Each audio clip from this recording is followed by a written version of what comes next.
मूर्खं करोति विद्वांसं नास्तिकं चास्तिकं मुदा यत्कार्यं तमहं वंदे कृष्ण शंकर शास्त्रिणम्। आज हम विद्या के विषय पर कहने जा रहे हैं, सुने। विद्या ददाति विनयं विनयाद्याति पात्रतात् पात्रतात् धनमाप्नोति धनात् धर्मः ततः सुखम। विद्या प्राप्त करने से 5 फल की प्राप्ति होती है, ये इस श्लोक में बताया गया है। तो पहला फल क्या है? विनयम।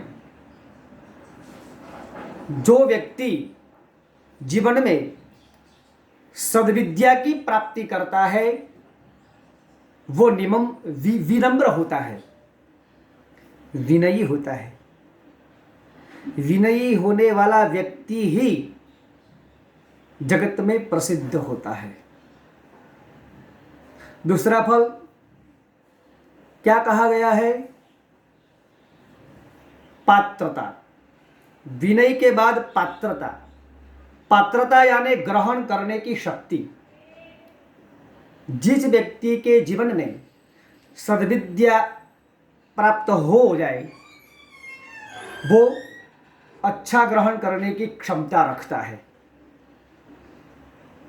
तीसरा, धन की प्राप्ति होती है। जिसके जीवन में अच्छा ग्रहण करने की प्राप्ति हो जाए, क्षमता हो जाए, तो वो धन की प्राप्ति कर सकता है। और धन की प्राप्ति के बाद वो धर्म कार्य करता है, धर्म का आचरण करता है। और जो धर्म का आचरण करता है इसके जीवन में ही सुख की प्राप्ति होती है। विद्या ददाति विनयम विनयाद्याति पात्रतात् पात्रतात् धनमाप्नोति धनात् धर्मः ततः सुखम।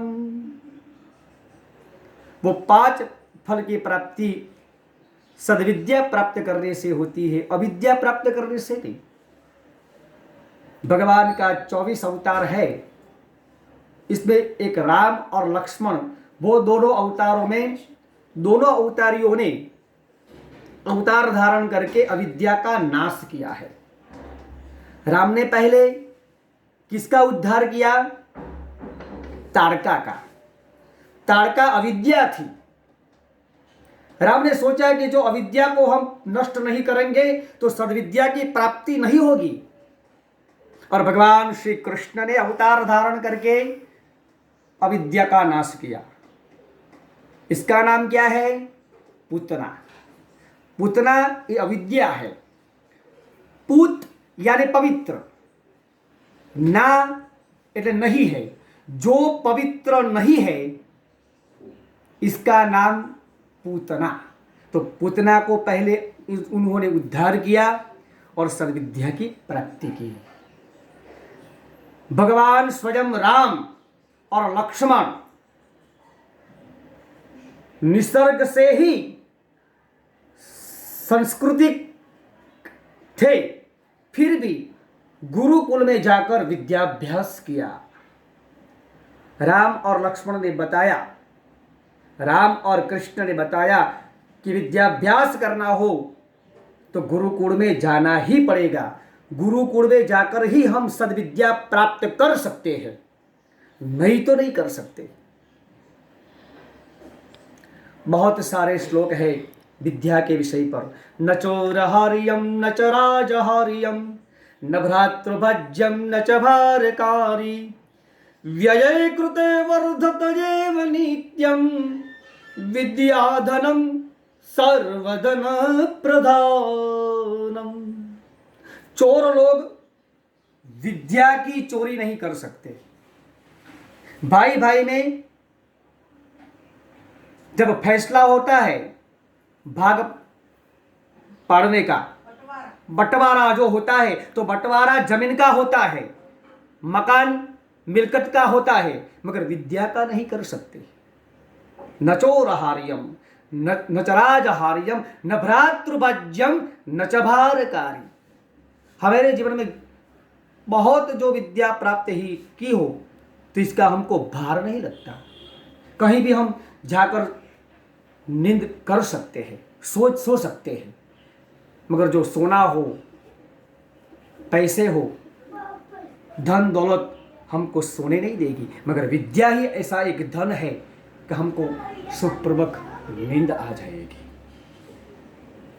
व्यये कृते वर्धतेव नित्यम, जैसे हम व्यय करेंगे तो इसका वर्धन होगा, कम नहीं होगा। हम किसी को पैसे देंगे तो वो कम हो जाएगा, सोना कम हो जाएगा, मगर विद्या कभी कम नहीं होगी, वो तो बढ़ेगी। विद्या व्यये कृते वर्धतेव नित्यम, और इसलिए कहा गया है कि विद्याधनम सर्वधन प्रधानम, सर्वधनों में जो सर्वश्रेष्ठ जो धन है तो वो विद्या है। विद्या नाम नरस्य रूपमधिकम पृच्छन्न गुप्तम धनम, विद्या भोगकरी यशः सुखकरी, विद्या गुरूणां गुरु, विद्या बंधुजनो विदेश गमने, विद्या परम दैवतम, विद्या राजसु पूज्यते नहि धनम, विद्या विहीन पशु। बहुत बढ़िया कहा है इस सुभाषित में। विद्या का रूप बहुत अनंत है। प्रच्छन्न गुप्त धन, प्रच्छन्न गोपनीय धन है। जब व्यक्ति बोलेगा तो तब पता चलेगा कि वो कितना विद्यावान है, नहीं तो पता नहीं चलता। गुप्त धन है। विद्या भोग यशः करे सुख करी, विद्या यश प्रदान करती है, भोग प्राप्त कराती है।